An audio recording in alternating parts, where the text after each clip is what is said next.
तिला हात जोडून विनंती करायची. सर्पाचा पाणे करुण देते सुगराणा काका स्वरूपे झडपुण नेते आपण अमृत कुमार. या ठिकाणी पुढे असणार तू काय कर की या ठिकाणी असणार तुझ्या सापाला असणार तुझे जेवढे साप आहेत ते आणला असणार अमृतपान 5.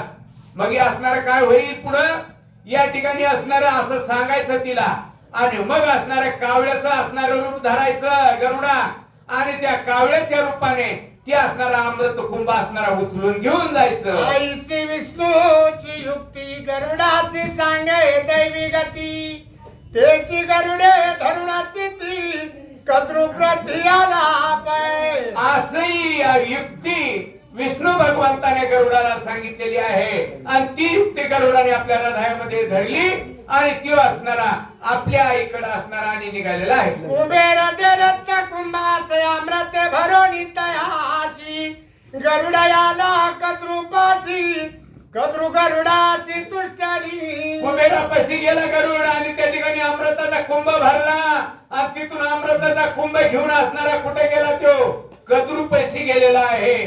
असा गरुड असणारा घेऊन गेला. गरुडे पाचारुणी माताय कद्रूपाची अमृत देता बंध निर्मुक्त विनता मुलाचता तरी कद्रूला जवळ बोलविलं आणि सांगितलं हे कद्रू हे माते हे अमृताचा कुंभ असणारा आणि धर आणि माझ्या आईला जे तो वचनात बांधलंस का तिला असणारा मोकळं कर तिला सोड तुझ्या वचनातून हे अमृत कुंभ तुला घे असं गरुडानं त्या कद्रूला विनंती म्हणे धन्य विनते गरुडा जन्माला तुझे कुशी घेऊन याला अमृताची मुक्त मातेची येणे केले.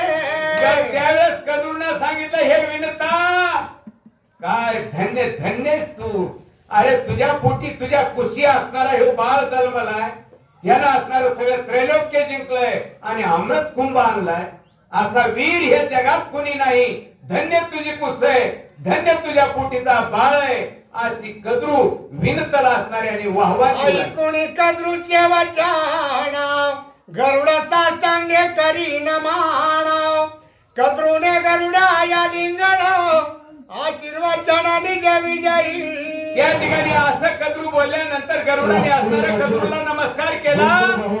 त्यावेळेस असणाऱ्या कद्रूने त्या ठिकाणी गरुडाला विजयी भव या ठिकाणी असणारा सगळी जगात विजय तुझा वाढल असा विजय होतील असा आशीर्वाद असणारा आणि गरुडाला असणारा आणि दिलेला आहे.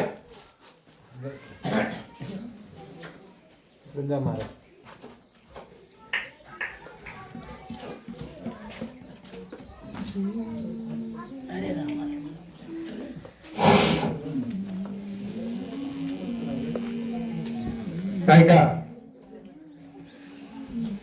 बघा नशिबात लागतं एके